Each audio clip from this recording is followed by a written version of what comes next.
जी की मैं आप सब बड़े बुजुर्गों, युवा साथियों, माताएं, बहनें, सब लोग यहाँ बैठे हैं। मैं आप सब लोगों को आश्वस्त करना चाहता हूँ कि जब हमारी जमीन की बात होगी, यदि हमारी जमीन जाएगी तो फिर हमारे जीवन का भी कोई अस्तित्व नहीं है। जब ये हमारे पूर्वजों की धरोहर है, जमीन हमारे लिए भगवान से भी बढ़ के होती है। ये बड़े ओहदों पे विराजमान लोग ये भूल जाते हैं कि इसी जमीन से जो अनाज पैदा होता है उससे उनकी पीढ़ियों का, उनके बच्चों का, सब लोगों का जीवन चलता है, दाना पानी यहीं से मिलता है। अब ये भ्रष्टाचार की लिपापोती में शामिल ये सब लोग ये भूल जाते हैं कि हमारे लिए अनाज कहां से आएगा। ये पैसा तो कागज का बनता है, इससे पेट नहीं भरता है। आज मान लीजिए कि आप लोगों को चाहे एक बोरी भर के भी पैसे दे दे, लेकिन वो कब तक चल जाएंगे। लेकिन इस जमीन से अपने कई पीढ़ियां अपना पेट पालती हुई आ रही है और पूरे देश का पेट पाल रही है। चौधरी चरण सिंह जी कहते थे कि इस भारत का भविष्य इन खेतों, इन खलियानों में से होके ही गुजरता है। यदि इन खेतों का ही खात्मा कर दिया जाएगा तो हम लोगों का कोई जीने का अस्तित्व नहीं है, हमारा जमीर मर जाएगा। मैं तो हमेशा किसान और मजदूर वर्ग के इस पक्ष में रहता हूं कि और कुछ रहे कि नहीं रहे, लेकिन ये हमारी जमीन जायदाद हमेशा रहनी चाहिए। हम लोग कितने दुख दर्दों में अपना जीवन बिता लेते हैं, लेकिन इन जमीनों का सौदा नहीं करते, क्योंकि जो हमारी आने वाली पीढ़ियां हैं उनको क्या मुंह दिखाएंगे कि हमारे माँ बाप हमारे लिए क्या छोड़ के गए।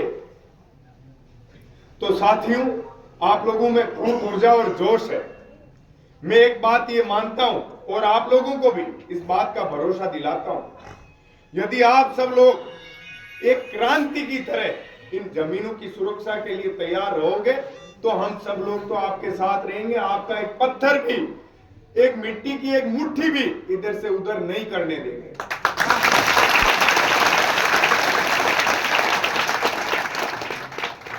साथियों, आज हम सब लोगों को हमारी इस विरासत को, इस धरोहर को बचाने के लिए, हमारे पूर्वजों ने तो इस देश की आजादी के लिए खून की नदियां बहाई थी।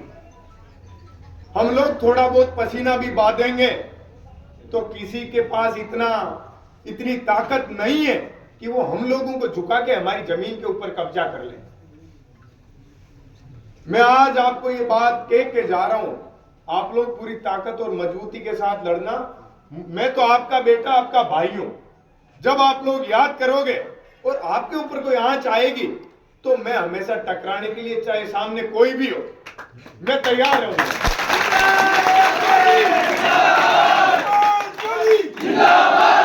जिस दिन भी आर पार की बात आ जाए, आप लोग मुझे याद करना, मैं आऊंगा। आप लोगों की लड़ाई लड़ने के लिए मैं आप लोगों के साथ कंधे से कंधा मिला के जो भी सामने रहेगा उससे टकराने के लिए मैं तैयार हूं। मेरे साथी तैयार है। आप लोग चाहो यहां से काम नहीं बने तो राजस्थान की राजधानी में आ जाना, वहां मैं पूरी सेना के साथ आप लोगों को तैयार मिलूंगा।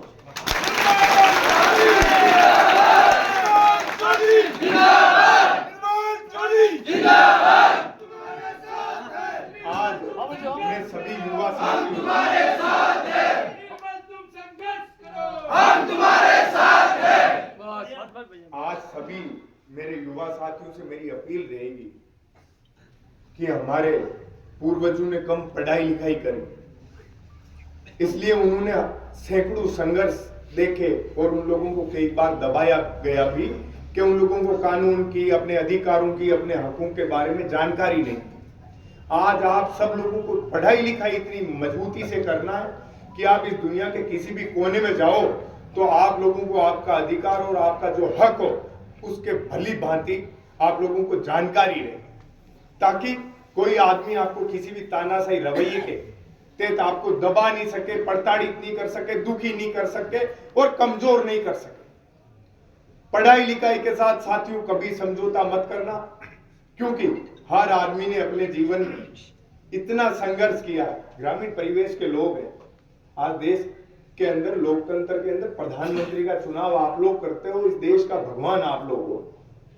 यदि आप वोट डालते टाइम ये बात याद कर लोगे कि हमारे जब दुख दर्द आते हैं उस समय कौन हमारी मदद करने के लिए आता है, या हमें और झंझटों के अंदर हमारे सपनों के साथ, हमारी आने वाली पीढ़ियों के साथ जो कुठाराघात करता है, उसको तो हम कहीं वोट डालने नहीं जा रहे। मैं नहीं कहता आपको इसको वोट दो, इसको ये करो।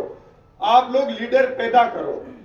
जब तक अपने बीच के लोगों में से लीडर नहीं होंगे, क्योंकि कोई एक व्यक्ति इस देश का भविष्य नहीं बदल सकता। प्रत्येक व्यक्ति के कंधों पे ये जिम्मेदारी है। इस भारत का भविष्य तभी सुधारा जा सकता है या सुनहरा होगा जब हर गांव में से, प्रत्येक घर में से लीडरशिप निकलेगी, जिनको नेतृत्व करने की क्षमता मजबूती से आएगी, आगे बढ़ने की ताकत होगी। जहां आवश्यकता पड़ेगी, जहां कमजोर पड़ोगे, हम लोग तैयार खड़े। जहां जिस भी मोड़ पे आप लोगों को कहीं लगे कि हमारे साथ कोई अन्याय और कुठाराघात हो रहा है, तो मैं आप लोगों के साथ हमेशा मजबूती से खड़ा रहूंगा। मैं आज राजस्थान की राजधानी से आपके माउंट आबू में या सिरोही में इसलिए आया था, एक अलग जगाने के लिए, एक जागृति पैदा करने के लिए कि अरावली को खोद दिया जाएगा तो सब कुछ अपना नष्ट हो जाएगा। इसके खिलाफ अपनी लड़ाई को लड़ना, अपनी आवाज को बुलंद करना अपना जन्मसिद्ध अधिकार है, क्योंकि इस अरावली ने हमारी जमीनों को बंजर होने से बचाया। इस अरावली ने हमें, हमारी जो खेती है, इस अरावली के भरोसे मानसून सही समय पे आता है और हम अच्छी फसल ले पाते हैं। ये फसल हमारे लिए, हमारी आने वाली पीढ़ियों का भविष्य। अच्छी फसल होगी तो एक किसान का बेटा अच्छी स्कूल में जाके अच्छी शिक्षा प्राप्त करेगा, वरना उनका जीवन वैसे ही दुख दर्दों के अंदर बीत जाएगा जैसे उनके माता पिता का जीवन बीता। मैं तो कहता हूं आप लोग खेती बाड़ी भी करो तो तकनीकी के साथ करो कि कैसे कम मेहनत में ज्यादा फल आप लोग हासिल कर पाओ, फसल हासिल कर पाओ। इस अरावली की जो लड़ाई हमारी है, ये हमने कुछ दिनों के लिए स्थगित करा है। सरकार ने पूर्णतया माइनिंग पर, इनके पट्टों पर बैन किया। जिस दिन ये वापस खोला और इस अरावली के साथ कोई भी धोखेबाजी हुई, हम लोग वापस इसी ताकत के साथ लड़ने के लिए आएंगे। आप लोग बस आशीर्वाद हमारे ऊपर रखना। हम लोग आपका एक बाल भी, आपकी इज्जत का, आपकी अरावली का नीचा नहीं होने देंगे। रही बात आपकी जमीनों की, आप लोग जिस तरीके से आज जिस ऊर्जा के साथ जुटे हुए हो, हमेशा इसी तरीके से जुटे हुए रहोगे और एक एक कदम आपका और आगे बढ़ता जाएगा। ये नहीं कि आप 3 महीने से, 30 दिनों से, 6 महीने से एक ही जगह बैठे बैठे आंदोलन कर रहे हो। हर आंदोलन का एक नियम होता है कि हर रोज वो आंदोलन एक अगली सीढ़ी पे कैसे चढ़ेगा, ताकि प्रशासन और वहां जयपुर और दिल्ली में जो लोग सत्ता में बैठे हुए हैं, उन लोगों को समझ में आने की आज सख्त आवश्यकता है कि जनता के विरुद्ध में, जनता के विपक्ष में यदि कोई वो फैसला करेंगे तो वो काला कानून साबित होगा और उनको वापस लेना पड़ेगा। जिस तरीके से किसानों के खिलाफ काले कानून लाए गए थे, वो काले फरमान थे, आप देखिए किस तरीके से उस टाइम देश के अंदर जगह जगह किसानों ने लड़ाई लड़ी। मैं एक बात हमेशा कहूंगा, ये किसी एक गांव का मुद्दा नहीं है। आज आप लोग चुप बैठ जाओगे तो पड़ोसी गांव का भी नंबर आएगा। और हम तो ये मानते हैं कि इस राजस्थान के किसी एक गांव की बर्बादी की शुरुआत यदि होती है तो हमारे जैसे लोगों को, जिनको बड़ी यूनिवर्सिटियों के नेतृत्व की जिम्मेदारी युवा साथियों ने सौंपी है, हमारी नेतृत्व के ऊपर भी सवाल खड़े होते हैं कि हमारे ग्रामीण परिवेश के लोग यदि दुखी है, प्रताड़ित है, परेशान है, तो हम लोग उनके साथ यदि उनकी आवाज को बुलंद नहीं कर पाए तो ये हमारी एक बड़ी कमजोरी है। तो आप निरंतर इस आंदोलन को आगे बढ़ाना।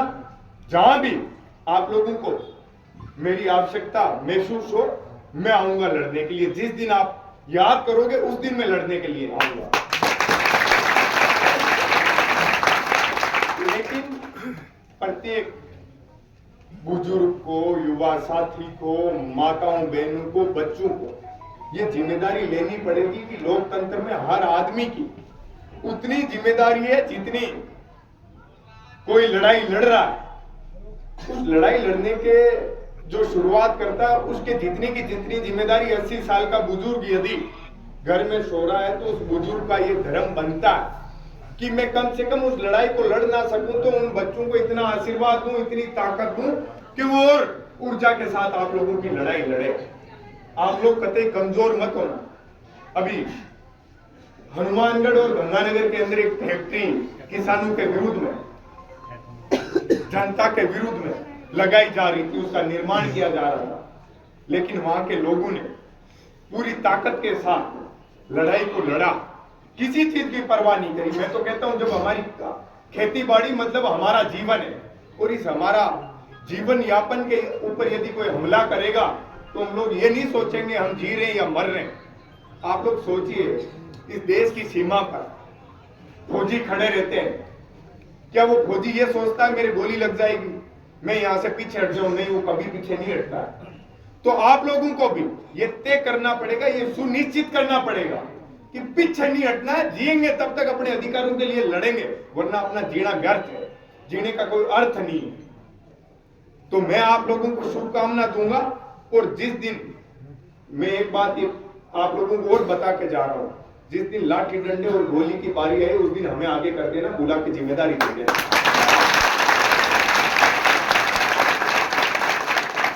और यहां से काम नहीं चले तो राजस्थान की राजधानी में आप लोगों का स्वागत है। आप लोगों का एक प्रतिनिधि मंडल आए, हम लोग वहां मजबूती से लड़ाई लड़ेंगे। जयपुर में शुरुआत कर देंगे आपके इस आंदोलन की, लेकिन आप लोगों का ताकतवर रहना आवश्यकता है। ताकत आप लोगों की आत्मा से आएगी, इस आत्मा को जगा के रखना। बालाजी महाराज का नाम लेके, अबूराज का नाम लेके आप लोगों को इस क्रांति का आगाज इस गांव से आगे आगे के धीरे धीरे बढ़ाना। और हम तो इतने मेहनती लोग हैं, खून पसीना पाके हर महीने, हर 6 महीने में एक नई फसल को बोते हैं और मेहनत करके उससे और फसल पैदा करके अपना जीवन यापन करते हैं। तो इस जमीन का सीना फाड़ के हम जीवन जीने वाले लोग इस जमीन को जाने नहीं देंगे। आप लोगों की ताकत ऐसे बरकरार है। मैं तो आप सब लोगों को शुभकामना दे सकता हूं और उम्मीद करता हूं कि आप लोग मजबूती से लड़ोगे। आपके हौसले को और आपके भरोसे को हम लोग कभी कमजोर नहीं होंगे। बहुत बहुत धन्यवाद।